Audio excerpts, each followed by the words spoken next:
31 సంవత్సరాలుగా సుదీర్ఘంగా ఉద్యోగం చేసి ఎటువంటి ఆటుపోట్లు లేకుండా చిన్నపాటి పొరపాటు లేకుండా ఈరోజు పదవి విరమణ చేసుకున్నటువంటి మా అన్న కాస వెంకటరమణ గారికి, అదేవిధంగా ఈనాటి సభాధ్యక్షురాలు, ఈ సభ రథసారథి సుధా మేడం గారికి, వేదికను అలంకరించిన పెద్దలకు, అదేవిధంగా సుదీర్ఘకాలం పనిచేసి డిప్యూటీ కలెక్టర్గా పదవి విరమణ చేసినటువంటి మా మామ మల్లాతి వెంకట సుధాకర్ గారికి, వేదిక ముందు ఉన్నటువంటి కాస వెంకటరమణయ్య బంధుమిత్రులకు, కాస వెంకటరమణయ్య గారి స్నేహితులకు, ఆయన సహచరులకు, తోటి ఉద్యోగులకు మరొక్కసారి శిరస్సు వచ్చి నమస్కరిస్తున్నాను. కాస వెంకటరమణయ్య అంటే ఒక వ్యక్తిగా అతను ఒక శక్తి.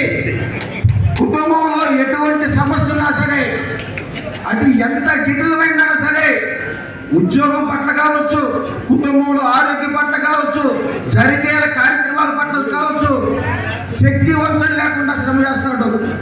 ఆయన ఉన్న కార్యక్రమాన్ని ఎటువంటి ఆటుపోట్లు లేకుండా సొంత డబ్బైనా పెట్టి, నేను ఎందుకు డబ్బులు పెట్టాలా, నేను ఎందుకు చేయాలనుకునే వ్యక్తి కాదు, సొంత డబ్బైనా పెట్టి ఆ కార్యక్రమాన్ని సక్సెస్ఫుల్ గా చేసి ఒక మహోన్నత శక్తి మన కాస వెంకటరమణయ్య గారు.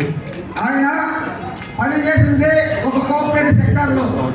దానికి అనేకమైన రాజకీయ ఒత్తిళ్లు ఉంటాయి, అనేక రకమైన ఇబ్బందులు ఉంటాయి. అయినప్పటికీ ఎవరిని ఇబ్బంది పెట్టకుండా, ఎక్కడ చిన్నపాటి మాటలు తినుకోకుండా సుదీర్ఘంగా 31 సంవత్సరాలు పనిచేసి ఈ రోజు పదవి విరమణ చేస్తున్నారంటే ఆయనకున్న శక్తి, ఆయనకున్న మేధస్సే అది. అటువంటి కాస వెంకటరమణయ్య గారు ఈరోజు పదవి విరమణ చేస్తున్నారు. ఆయన పదవి విరమణ చేసిన తర్వాత చాలా మంది పెద్దలు చాలా చెప్పారు. మా అన్నగా, ఒక తమ్ముడుగా నేను ఒకటే చెప్తున్నా, అన్న మీరు పదవిలో ఉన్నా, పదవి విరమణ చేసినా మీకు విశ్రాంతి లేదు. ఎందుకంటే ఎక్కడ సమస్య ఉన్నా మీరు కుటుంబ సమస్యలు పట్టించుకుంటారు. ఆ సమస్యలో మీరు ఇన్వాల్వ్మెంట్ అవుతారు. ప్రతి సమస్యని నీ సమస్యగా తీసుకొని ముందు నడిపించే శక్తి భగవంతుడు నీకు ఇస్తున్నాడు.